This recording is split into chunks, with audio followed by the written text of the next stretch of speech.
Jemi rikthyer sërish në studio shkoha për mysafirin e radhës, si kemi edhe disa linje duke na pritur, por gjatë bisedës uroj që edhe mysafiri ynë të ketë pra mirë kuptim gjatë bisedës që na bie ta në fakt edhe ta ndërpresim. Mirë, në studio kemi juristin Shkumbin Asllani, përshëndetje Shkumbin, mirë se erdhe. Po drejtohemi një njes me që je djali i ri, kështu që je i shtëpisë. Mirë se erdhët, përshëndetje. Lejani edhe njerë të përgëzoj për punën edhe mbullimin me djalë që keni bo ditës së zgjedhjeve. Faleminderit shumë. Faleminderit. A mundesh me na tregu përshtypjet e tua sa i përket në fakt këtyre zgjedhjeve apo procesit zgjedhor që ka shkuar me 22-ën, po në fakt edhe këto komuna që kanë mbetur në balotazh? Unë personalisht fiksohem faktin që do të ndodhë deblokimi i funksional i komunave, për arsye se na e kemi tash më shumë se 2 muaj që komunat janë po e quajmë administrativisht të bllokuara, për arsye se nuk ofrojnë shërbime, sidomos ato komuna të cilat kanë shkuar në ballotazh, për arsye të një procesi të stërgjatur zgjedhor. Ne kemi prit 1 muaj për me u zhvillu ballotazhi, sot po e shohim që edhe pjesëmarrja e qytetarëve është më e vogël në krahasim me herën e kaluar. Edhe këtu mendoj që janë 2 probleme. Problemi i parë është që partitë politike kanë dështu për me i mbajt qytetarët të kyçur në fushat edhe në ofertën e tyre zgjedhore, po gjithashtu është edhe një lloj lodhje, kisha me thonë, për qytetarët, për arsye se procesi ka qenë i stërgjatur. Po që thash edhe më herët, janë thujse 2 muaj që ne jemi intensivisht në fushat, edhe faktikisht kujdesi ndaj qytetarëve ka qenë i munguar, sidomos në këto komunat që kanë shkuar në ballotazh. Shkumbin, po shfrytëzojmë me që je tani pjesëtar i ligjit, je jurist, na intereson të dimë se sa po zbatohet ligji i zgjedhjeve. Do ta cekim patjetër që kemi dy performanca të zgjedhjeve, kemi zgjedhjet lokale dhe zgjedhjet nacionale. Sa po zbatohet ligji? Po përgjithsisht nuk ka pas shkelje ligjore të mëdha, përjashtimisht defekteve teknike të cilat kanë ndodhur në procesin zgjedhor, kryesisht nuk ka shkelje të mëdha ligjore që po i bëjnë procesin. A do të ketë ndryshime në ligj? Po sa i përket kodit zgjedhor, unë konsideroj që duhet me pas ndryshime. Mendoj që është tepër e rëndësishme me rishiku komplet çështjen e ballotazhit si pika e parë, për arsye se një shumicë thjesht duhet me qenë mjaftueshme për zgjedhjen e kryetarit. Po kjo pikërisht ndërlidhet me çet pjesën që na po kemi jashtëzakonisht pritje shumë të mëdha derisa stërgjatë të procesit derisa po vinë kandidat ose kryetar të ri komunal. Po megjithatë mendoj që ndryshimet ligjore duhen me qenë në ligjin për veçqeverisje lokale. Nëse analizojmë raportin e progresit, i njëjti në mënyrë të përsëritur ka thënë që ligji për veçqeverisje lokale është i sfiduar skajshmërisht prej ligjeve sektoriale. Çka në kupton kjo? Kjo në kupton që komunat kanë problem me ushtru funksionet e tyre për arsye se janë të varura prej nivelit qendror. Një shembull për me ilustru. Gjatë qeverisjes të kaluame, mandatit të kaluar qeveritar, Ministria e Arsimit ka marrë një vendim i cili afekton drejt për drejt komunat. Me rastin e pensionimit të profesorëve dhe arsimtarëve, komunat obligohen që t'ju japin rroga shtesë për pensionim. Kjo nuk është në diskrecionin e Ministrisë së Arsimit për me bërë një vendosje të tillë, për arsye se ngarkesa financiare është e komunës. Edhe kjo ka pasur jashtëzakonisht problem. Po çka nëse shiqojmë fushatën çka ka qenë. Kur jemi këtu te fushata do doja të ndalem se me siguri me që po e lidh këtë institucione qendrore dhe ato lokale, unë besoj që do të kesh edhe çfarë na thuash për involvimin e deputetëve sa i përket fushatës, gjatë fushatës deputetëve të kuvendit e kam fjalën, e që involvimi i tyre ka qenë mjaft i madh dhe kanë qenë shumë aktiv. Disa i kemi edhe kandidat? Po. Kjo është një problem tjetër. Kushtetshmërisht Kosova ka vendosur që me qeverisë prej 2 niveleve, nivelit qendror dhe nivelit lokal. Fatkeqësisht një pjesë e madhe e deputetëve cilët janë kandidatë edhe për kryetar të komunave. Por edhe ata cilët nuk janë direkt të involuar në procesin zgjedhor, në mënyrë indirekte janë pjesë aktive e fushatave zgjedhore. Na mundemi lirisht me konstatuar që Kuvendi i Republikës Kosovës ka qenë thujse jo funksional gjatë fushatës për zgjedhje lokale, e cila nuk guxon me ndodh asesi, për arsye se Kosova ka marrë obligime të mëdha në procesin e stabilizimit asesimit, si dhe në implementimin e reformës së agjendave evropiane, por që mungesa e deputetëve, gjithashtu edhe kujdesit, po e quajmë kështu qeveritar, ndaj këtyre proceseve, ka bërë që të njëjtat me qenë të vonuara. Nëse i shohim raportet e shumicës për organizatave qeveritare, del që implementimi i erës si dhe i marrëveshjes stabilizim asocimit ka ngecë. Çka është tjetër shqetësuese? Po, Shkumbin, a bën të ndërpresim këtu? E kemi një linje me njëra prej kolegeve tonë e cila gjendet në Gjakov. Është Genta e cila besoj që është gati na sjellë edhe disa prej informacioneve apo të na tregojë se në cilën qendër të votimit gjendet. Përshëndetje Genta. Përshëndetje Mirjeta, për ty dhe gjithë shikuesit. Gjendëm në qytetin e Gjakovës, përkatësisht në gjimnazin Hajdar Dushi. Në të gjitha qendrat në komunën e Rahovecit dhe në komunën e Gjakovës që kemi qenë, na është thënë se numri i votuesve në këtë raund të dytë është shumë më i vogël se sa i raundit të parë të këtyre zgjedhjeve lokale, ndërsa në këtë qendër kemi një lajm të mirë, sepse këtu përqindja është më e madhe se sa ajo e raundit të parë. Pranë meje këtu kam edhe përgjegjësin e kësaj qendre, zotrin Bedrica Hani. Përshëndetje, zotri. Përshëndetje, mirë mbrëma për juve dhe të gjithë shikuesit. Si që e thatë edhe ju, neve ndodhim në gjimnazin Hajdar Dushi, ku gjithsejt janë 6.134 votues, kurse deri në orën 17 gjithsejt kanë votuar 2.587 votues, apo shprehur në përqindje 22.11%.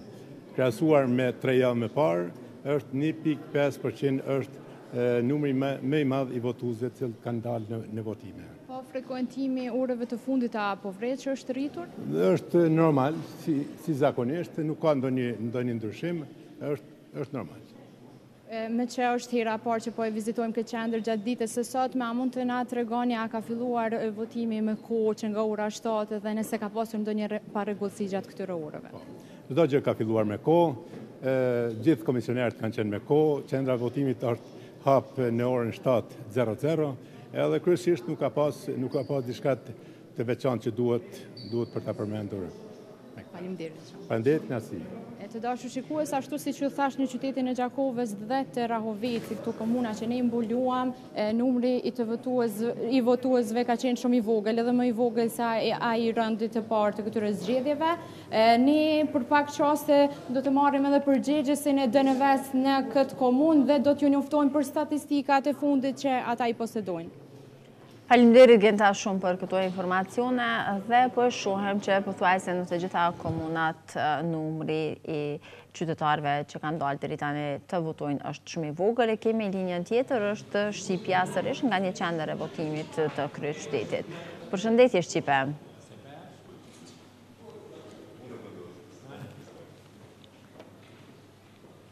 Përshëndetje Mirjeta, përshëndetje edhe njëherë. Ashtu si që përmendë edhe ti ndodhem në shkollën Ali Sokol, në shkollën e mjekësisë, më saktësisht këtu në kryeqytet. Afër vetës kam përgjegjësin e kësaj qendre të votimit, më saktësisht kam Hilmi Ratkocerin.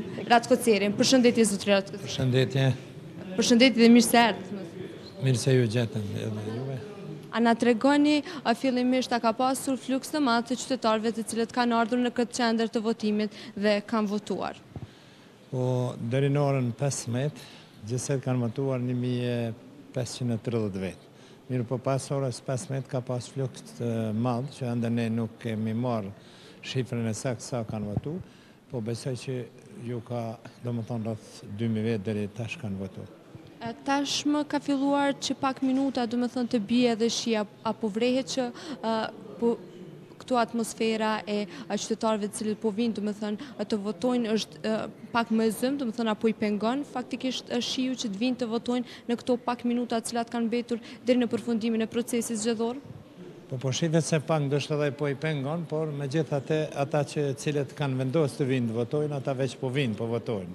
Nuk ka pengesë, do me thënë edhe shiu nuk është pengesë aq e madhe që ata faktikisht ta qesin votën aty ku kanë dëshirë.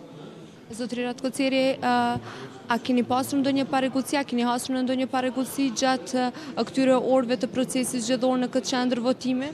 Jo, nuk kemi pasur, çdo gjë prej fillimit ka qenë rregull, domethënë vend këto qendra votimit, çdo vend është hapur me kohë. Në ora 7 ka fillu, ku kemi pasur edhe votuesit e parë. dhe deri me tani nuk kem kur farë për rregullësie, çdo gjë është në rregull, shifet një rregullësi shumë e madhe dhe një respekt i dyanshëm të gjithë këtyre vëzhguesve që janë këtu. Sa komisionerë dhe vëzhgues kanë qenë të angazhuar për të përcjellur mbarvajtjen e procesit zgjedhor në këtë qendër votimi, zotëri Koceri? Po, për secilin do më thonë dikun rreth 30 vetë ka qenë komplet, për 6 vend votime që kemi. 5 janë kështu ndërsa një është me kusht. A jeni të gatshëm, zotëri Koceri, ta përmbyllni procesin zgjedhor në këtë qendër votimi pikërisht ashtu siç është e paraparë në orën 19? Besoj që po. Në orën 19 këtu veç do të jetë çdo gjë në rregull dhe do të përfundoj votimi në orën 19. Faleminderit shumë, zotëri Koceri. Qofshe, kalofshi mirë. Ishim të dashur shikues, dhe më thënë ishim e përgjegjësin e shkollës së mesme të mjekësisë Ali Sokoli këtu në kryeqytet, ku na tregoi më saktësisht se ka pasur një fluks të mirë të qytetarëve të cilët kanë votuar sipas statistikave të cilat kanë nxjerrur deri në orën 15, ku sipas tij po ashtu qytetarët po vazhdojnë domethënë të vinë në qendrën e tyre të votimit dhe të votojnë pa marrë parasysh që shiu ka filluar të bie së paku këtu në kryeqytet. Nëse nuk keni ndonjë pyetje nga studio. Jo, Shqipe, faleminderit shumë që ishe, besoj do të takojmë nga një qendër tjetër, ka filluar të bie shi edhe në qytetet e tjera të Kosovës. Andaj unë uroj që mos të ndikoj kjo në fluksin e qytetarëve për të votuar. Fakt populli thot bereqet. Ashtu thonë, kështu që uroj edhe këto zgjedhje të jenë ashtu me bereqet. Zoti Shkumbin Asllani është në studio. Vazhdon të jetë Shkumbin të lëm pak në gjysmë për disa gjëra, por gjithsesi na intereson të dim pak për fushatën parazgjedhore. Pak ose hiç u përmendën ndërmarrjet publike lokale. Po, edhe shumë mirë që e cekët. Ndërmarrjet publike komunale janë jashtëzakonisht të rëndësishme në përmirësimin e jetës së qytetarëve, po gjithashtu edhe në hyrjen në të hyrat publike të cilat realizojnë komunat. Ne as kemi pothuajse fare debat prej kandidatëve për mënyrën e funksionimit të ndërmarrjeve publike komunale. Pjesërisht kjo ka ndodhur për arsye se shumica e bordeve të ndërmarrjeve të publike janë të politizuara, edhe kandidatët ose partitë politike të cilat i kanë pas komunat, kanë u theshme ato komuna, kanë qenë hezitues për me adresu këtë problem. Ndërkaq, kandidatët e ri kisha me thonë që ndoshta edhe për arsye të mungesës së informacionit të plot, kanë hezituar me u marrë me çështjet e ndërmarrjeve publike. Po çka është të jetë e rëndësishme? Ligji për veçëverinë lokale ka leju, po gjithashtu edhe ligji për ndërmarrjet publike lejon rajonalizimin e ndërmarrjeve. Sot shumica e ndërmarrjeve, sidomos ato që veprojnë në komunën e Prishtinës, janë të rajonalizuara që nënkupton ofrojnë shërbime edhe për komunat të tjera. Nëse e keni përcjell, po besoj e kemi përcjell gjatë fushatës, kemi pas që kanë qenë jashtëzakonisht ankesa prej disa kandidatëve për mos funksionimin e disa ndërmarrjeve të rajonalizuara, për cilat komunat nuk kanë drejt për drejt mundësi që të njëjtat me qenë pjesë e vendimarrjes, për arsye se ato menaxhohen prej bordeve të veçanta. Edhe kjo ka krijuar jashtëzakonisht probleme, madje ka pas edhe sabotim, po e quajmë kështu, të ofrimit të shërbimeve gjatë kohës së fushatës. Këtu problematika qëndron që qytetarët janë ata të cilët psojnë dhe jo ndërmarrjet. E masanej mos të flasim edhe për çështjen e efektshmërisë së tyre edhe të hyrave që ata realizojnë. Të flasim edhe për një çështje tjetër që konsiderohet gjithsesi e rëndësishme, varësia financiare sa i përket kandidatëve apo të komunave, të cilët janë të varur nga niveli qendror. Po, qysh e ne të njoftum, Kosova ka ndërmarrë një proces të decentralizimit komunal, të decentralizimit komunave, gjithsesi për shumë, po e shohim njës, konsiderohet ma shumë si ndarje territoriale se sa si decentralizim. Parimisht edhe unë ndaj këtë opinion, për arsye se komunat nuk kanë arrit me ushtru funksionet e tyre dhe kompetencat e tyre. Nëse flasim për pavarësim financiar, atëherë e njëjta nuk ekziston. Sot 85% e të hyrave komunale ose të buxhetit komunal është, do të thonë, varet prej nivelit qendror. Vetëm 15% hyra në nivel vendi komunat arrin që të sigurojnë. Gjatë fushatës e kemi pa premtime për largimit të taksave të ndryshme. Kjo, për mendimin tim, është krejtësisht e gabueshme. Komunat duhet me siguru të hyra financiare nëpërmes tatimeve të ndryshme, cilat mandej kishin me reinvestu edhe kjo kishin me qenë mënyra më e mirë në tërheqjen e investitorëve. Për sot, ashtu kështu tatimet në Kosovë janë jashtëzakonisht minimale, si dhe hjekja e të njëjtave nuk është që është incentiv për investime të reja. Madje në mungesë të këtyre të hyrave, sot vetëm 26% e fondeve të nivelit komunal shkojnë për investime kapitale. Krejt fondet tjera shkojnë kryesisht për qëllime administrative, paga dhe meditje, si dhe shpenzime tjera komunale dhe jo investime kapitale. E tash, çka deshta diçka tjetër me përmend, është që e hyra kryesore komunale sot konsiderohet tatimin pronë. Fatkeqësisht në bazë të regjistrave 30% e prona në Kosovë vazhdojnë me qenë të patatimuara ose mos me qenë në regjistër. Ndërkaq mbledhja tatimeve nga tatimi pronë është nën 10 milion euro në nivel vendi, e që nënkupton diku rreth vetëm 43% e qytetarëve arrin që me pa e që i bie që është shumë pak. E që i bie që është shumë pak edhe që komunat mandej e ndikon tutje këtë ndikimin financiar që e kanë komuna prej nivelit qendror. Prandaj na duhet me shiqu çështjen e decentralizimit. Këtu të kthehemi te çështja e decentralizimit edhe të ligjit për qeverisje lokale, për arsye se ne duhet me siguru mekanizma të cilat kishin me i bë komunat të konkurrueshme edhe kishin me arrit që mos me pas këtë varësi financiare prej nivelit qendror. Po kryesisht edhe investimet që bëhen nëpër komuna bëhen përmes projekteve apo komisionit evropian e kështu, për shkak të buxhetit të ulë që kanë dhe nuk arrin të ju kryojnë ndoshta ndonjë projekt shumë afatgjat apo siç e thatë ju projekt që ka të bëjë drejt për drejt me qytetarin, me infrastrukturë dhe të tjera. Na po flasim gjithashtu edhe për investime prej private, domethënë investime të cilat arrin me gjeneru edhe vende të reja të punës, edhe të cilat kishin me qenë të rëndësishme për zhvillimin ekonomik. Sot në Kosovë komunat nuk kanë arrit me kriju kushte për të rrjedhjet e investitorëve. Na kemi pas shumë komuna që kanë proreklamu zonat lira ekonomike, po zonat e lira ekonomike nuk janë indikator ose për zhvillim ekonomik. Madje të njëjtat kanë pas probleme edhe me u siguru për arsye se tash këtu prap është problemi tjetër. Shumë prej komunave janë të varura direkt, përkundër që në bazë ligjit për qeverisje lokale ato ushtrojnë funksione të caktuara, po janë të varura direkt prej nivelit qeveritar për me marrë leje për hapjen e zonave të reja ekonomike. Edhe kjo është ajo që e thash në fillim, që ligji për qeverisje lokale ka qenë indikuar prej ligjeve sektoriale që rregullojnë çështje të caktuara. Nëse flasim për hidrocentralet, ka iniciativa të ndryshme në krijimin e hidrocentrale, po të gjitha janë të bllokuar për arsye se duhet me marr leje prej Ministrisë së Mjedisit për indikatorët mjedisore. Duhet me marr leje prej Agjencionit Katastral për çështjet pronësisë. Edhe këto janë probleme tjera që mandej ndikojnë drejt për drejt në mos efektshmërinë komunale edhe në mos performancën e tyre kisha me quajt edhe në pamundësinë e tyre për me të rrjedh investime. Ku e shihni, më fal Dritan, ku e shihni zgjidhjen e gjithë këtyre problemeve që ju ngritët sa i përket qeverisjes lokale? Unë konsideroj që duhet me pas një diskutim të gjerë mbi amandamentimin e ligjit për qeverisje lokale, si dhe rishikim dhe analizë të thellë të decentralizimit në Kosovë. Fatkeqësisht, përkundër që tha më herët, një pjesë e madhe të deputetëve janë aktivisht edhe në fushata zgjedhore lokale, të njëjtët asnjëherë nuk e kanë ngrit domosdoshmërinë e rishiqimit të ligjit për qeverisje lokale. Po çka ja bën edhe më dëshpëruese është që edhe komunat e kanë të njëjtën. Domethënë komunat nuk kanë marrë iniciativa për rishikime ligjore. Kjo besoj që është hapi i parë i cili duhet me u ndërmarr, edhe kjo duhet sa më shpejt mu avoku, sidomos prej agjencionit, prej komunave dhe prej asociacionit të komunave, si dhe prej nivelit qendror. Nëse ju jap edhe një shifër tjetër, shembull nëse flasim për transparencën në llogaridhënien, ose më mirë me thonë për disa entitete ose disa komunat të cilat përkundër decentralizimit, i cili siguron që gjitha komunat kanë trajtim të barabartë, na e kemi disa komuna ose disa lokalitete të cilat trajtohen veçantë. Po e zom shembull, komuna e Obiliqit ka një ligj të veçantë ose një trajtim të veçantë për nkarshi me komuna tjera.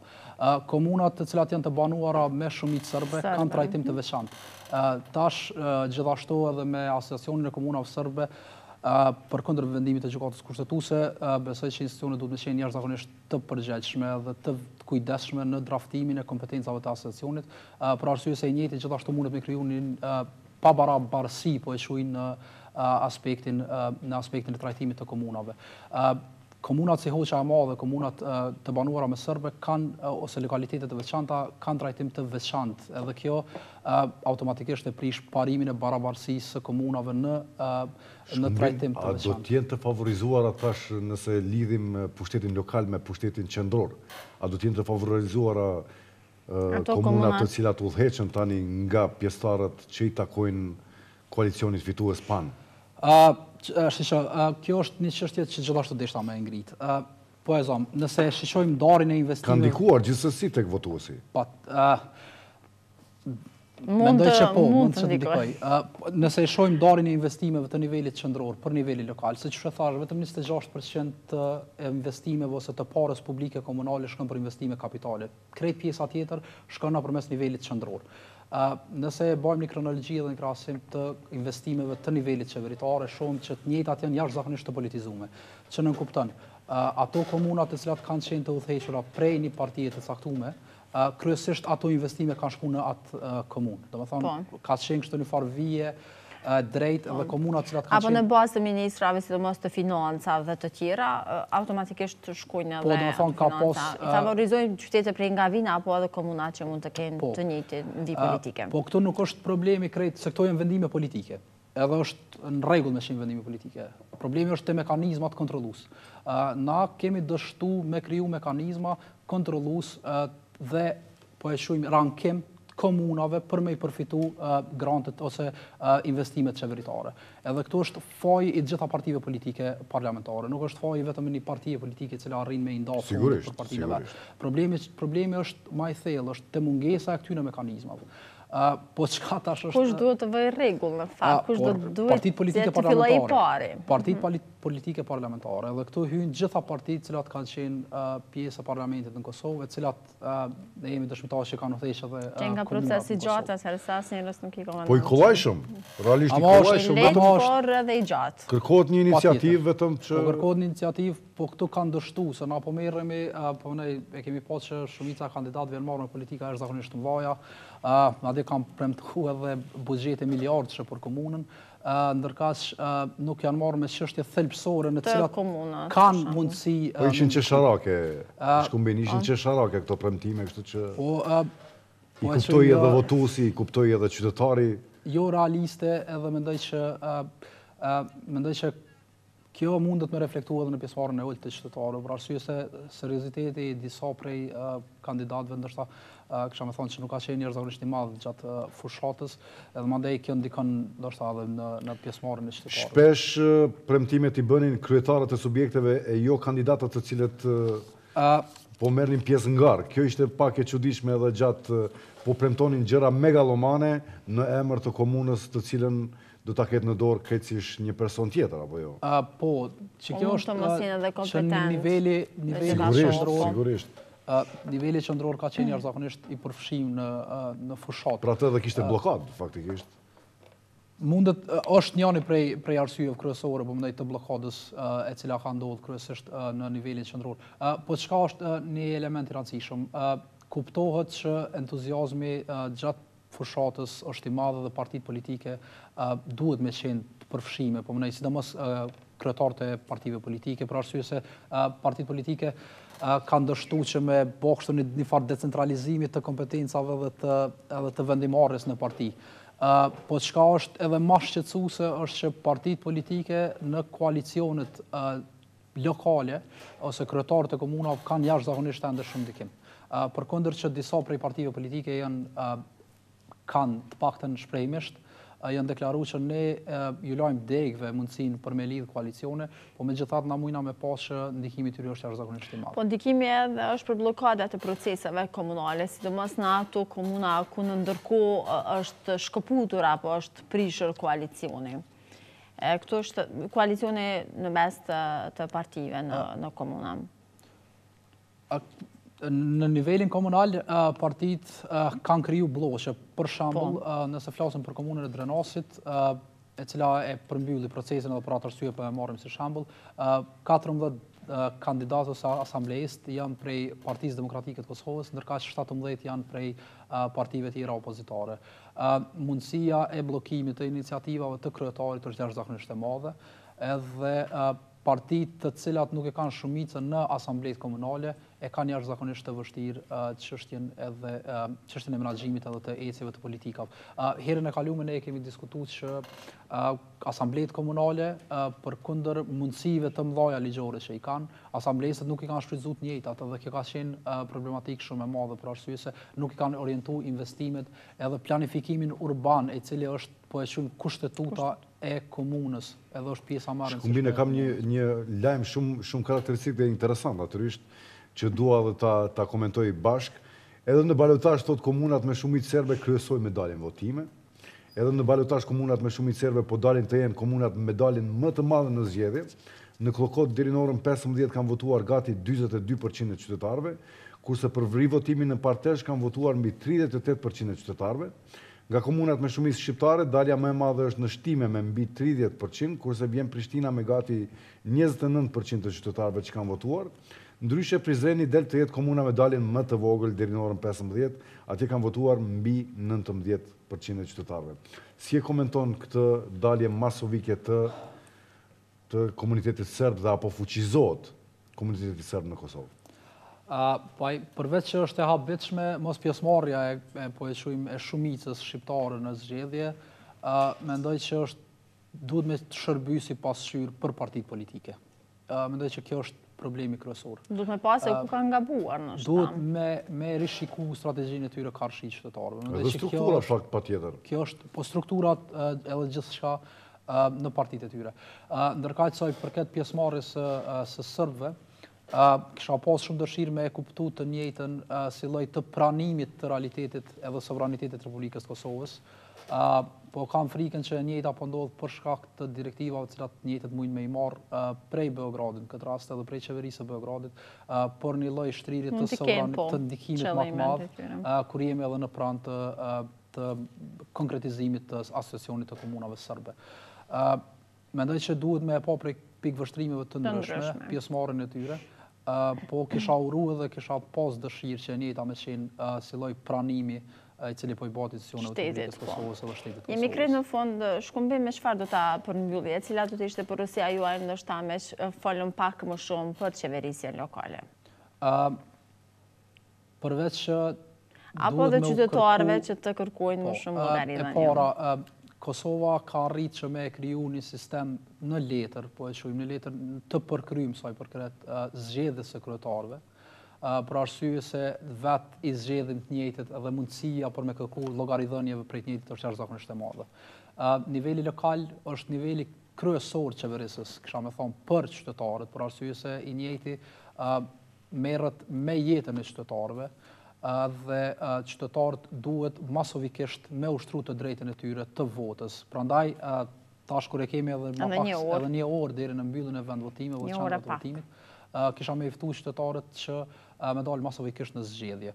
Të paktën, nëse asnjëna prej partive politike nuk ka arrit me i bind për votën e tyre, ju bëj ftesë që me dalë dhe me shkatërru votën, për arsye se mundësia e manipulimit të votave është pikërisht prej atyre të cilët nuk e kanë ushtruar të drejtën e votimit, edhe këtu bëhet edhe mashtrimi kryesor. Çështje tjetër, edhe duhet me jap edhe që të dhom për arsye se është kishme qenë besoj e nevojshme. Komunat që sipas indeksit të transparencës që janë vlerësuar prej organizatave të ndryshme, po e zon shembull Gjakova dhe Prishtina kanë dalë që janë komunat me transparencën më të madhe në Kosovë. Ndërkaq komunat që janë me transparencën më të vogël, ndërto është Peja dhe Fush Kosova. Çuditërisht të dy këto kanë fituar pa balotazh. Kanë fituar kandidatë të njëjtë, kanë fituar pa balotazh. Dhe janë nga e njëjta parti. Dhe janë nga e njëjta parti. Partia është e parëndësishme, po megjithatë mesazhi është që qytetarët të cilët duhet me kërku llogaridhënie, edhe me ndëshku ata kryetar komunash, ato parti politike të cilat nuk kanë arrit me jap njëjtën. Habitshëm, kjo s'ka ndodhur në këto zgjedhje, të paktën në disa prej komunave. po duhet me ndodhë. Gjithashtu nëse shikojmë nivelin e performancës, se që kjo është e rëndësishme, po e do shembull, nëse e marrim indikator provimin e maturës, komunat në të cilat, sepse komunat kanë drejt për drejt, po mënej fjalën në organizimin edhe në zgjedhjen e profesorëve dhe drejtorëve të shkollave. Komunat të cilat performojnë më keq në provimin e maturës janë rizgjedh ata kandidat, ata kryetar partish. Ndërkaq komunat në të cilat provimi i maturës është performanca më e mirë, ata kandidat nuk janë zgjedh. Mendoj që analiza dhe vota duhet me shku rreth këtyre çështjeve, dhe qytetarët me analizu këtë çështje për arsye se ndikojnë jetën e fëmijëve tyre edhe jetën e tyre. Mendoj që kjo është e rëndësishme, edhe kish me qenë ndoshta mesazhi im për qytetarët në përmbyllje të këtij cikli votimesh.